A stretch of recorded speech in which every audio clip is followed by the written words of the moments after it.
ಆತ್ಮೀಯ ಎಲ್ಲ ಬಂಧುಗಳೇ, ಇವತ್ತಿನ ಈ ಕಾರ್ಯಕ್ರಮದಲ್ಲಿ ಉಪಸ್ಥಿತರ್ತಕ್ಕಂಥ ನಮ್ಮ ನೆಚ್ಚಿನ ನಾಯಕರು, ಜಾತ್ಯತೀತ ಜನತಾದಳದ ಯುವ ನಾಯಕರು, ಜನತಾದಳದ ಕಣ್ಮಣಿ, ಮುಂದಿನ ಜನತಾದಳದ ಎಲ್ಲ ಭವಿಷ್ಯತ್ತಿನ ರೂವಾರಿಯಾಗಿರ್ತಕ್ಕಂಥ ನಿಖಿಲ್ ಕುಮಾರಸ್ವಾಮಿ ಅವರೇ, ವೇದಿಕೆಯಲ್ಲಿ ಉಪಸ್ಥಿತರ್ತಕ್ಕಂಥ ಶಾಸಕರಾಗಿರ್ತಕ್ಕಂಥ ಶಾರದಾಪುರಿ ನಾಯಕರೇ, ಅಧ್ಯಕ್ಷರಾಗಿರ್ತಕ್ಕ ಗೋಪಾಲ್ರವರೇ, ಪ್ರಸನ್ನ ಕುಮಾರ್ರವರೇ, ವೇದಿಕೆಯ ಮೇಲೆ ಉಪಸ್ಥಿತಕ್ಕಂಥ ಪಕ್ಷದ ಎಲ್ಲ ಹಿರಿಯ ಕಿರಿಯ ಮುಖಂಡರ ಬಂಧುಗಳೇ, ನಾನು ಒಂದು ಮಾತನ್ನು ಹೇಳೋದಕ್ಕೆ ಈ ವೇದಿಕೆಯಲ್ಲಿ ಬಂದು ನಿಂತಿದ್ದೇನೆ.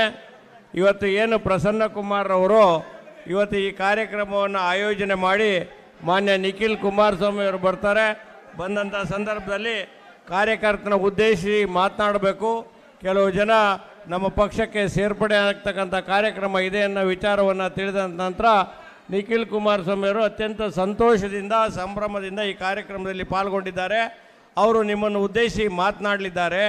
ಒಂದು ವಿಚಾರ ಅನೇಕ ಜನಕ್ಕೆ ಗೊತ್ತಿದೆಯೋ ಗೊತ್ತಿಲ್ವೋ, ಪ್ರಸನ್ನ ಕುಮಾರ್ರವರು ಜಾತ್ಯತೀತ ಜನತಾದಳವನ್ನು ಸೇರಬೇಕಾದ್ರೆ ನನಗೆ ಶೃಂಗೇರಿಯಲ್ಲಿ ಸಿಕ್ಕಿ ಮಾತನಾಡ್ತಕ್ಕಂಥ ಸಂದರ್ಭದಲ್ಲಿ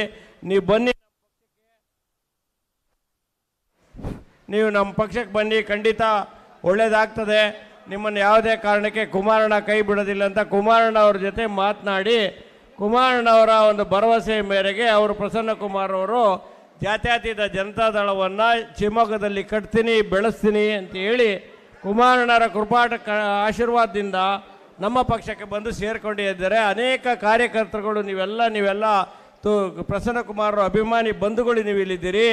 ನಿಮ್ಮ ಹತ್ರ ಒಂದು ಮಾತನ್ನು ಹೇಳ್ತೀನಿ, ನಿಖಿಲ್ ಕುಮಾರಸ್ವಾಮಿ ಅವರು ಕೂಡ ಏನು ಕುಮಾರಸ್ವಾಮಿ ಅವರು ಮಾತು ಕೊಟ್ಟಿದ್ದಾರೆ ಆ ಮಾತಿಗೆ ಕಟಿಬದ್ಧವಾಗಿ ಪ್ರಸನ್ನ ಕುಮಾರ್ ಅವರ ಎಲ್ಲ ಬೆಳವಣಿಗೆಯನ್ನು ನಿಖಿಲ್ ಕುಮಾರ್ ಜವಾಬ್ದಾರಿ ವಹಿಸ್ಕೊಂತಾರೆ. ನಿಮಗೆ ಯಾವುದೇ ಥರದ ಆತಂಕ ಬೇಡ. ಪ್ರಸನ್ನ ಕುಮಾರ್ ಅವರು ಯಾವ ಉದ್ದೇಶ ಇಟ್ಟು ನಮ್ಮಲ್ಲಿ ಬಂದು ಪಕ್ಷ ಕಟ್ತಿನಿದ್ರೆ ಅವರಿಗೆ ಸಂಪೂರ್ಣವಾದ ಸಹಕಾರವನ್ನು, ಬೆಂಬಲವನ್ನು ಎಲ್ಲ ವಿಚಾರಗಳಲ್ಲಿ ಕಾಯ ವಾಚ ಮನಸ ನಿಖಿಲ್ ಕುಮಾರಸ್ವಾಮಿ ಅವರು ಕೊಟ್ಟೇ ಕೊಡ್ತಾರೆ. ನಾನು ಕೂಡ ಅವ್ರ ಜೊತೆಲಿ ಇರ್ತೀನಿ ಅಂತ ಈ ಸಂದರ್ಭದಲ್ಲಿ ಹೇಳ್ತೀನಿ. ಈಗ ನಿಮ್ಮನ್ನೆಲ್ಲ ಉದ್ದೇಶಿಸಿ ಭದ್ರಾವತಿಗೆ ಹೋಗಬೇಕಾದ್ರಿಂದ ನಿಖಿಲ್ ಕುಮಾರಸ್ವಾಮಿ ಅವರು ನಿಮ್ಮನ್ನು ಉದ್ದೇಶಿಸಿ ಮಾತನಾಡ್ತಾರೆ. ದಯಮಾಡಿ ಎಲ್ಲ ವೇದಿಕೆಯಲ್ಲಿ ಇರ್ತಕ್ಕಂಥ ಸ್ವಲ್ಪ ಆಮೇಲೆ ಸನ್ಮಾನ ಮಾಡುವಂತೆ ದಯವಿಟ್ಟು ಸ್ವಲ್ಪ ಹಿಂದೆ ಸರಿಬೇಕು. ದಯಮಾಡಿ ನಿಖಿಲ್ ಕುಮಾರಸ್ವಾಮಿ ಅವರು ಮಾತಾಡಬೇಕು. ಬನ್ನಿ.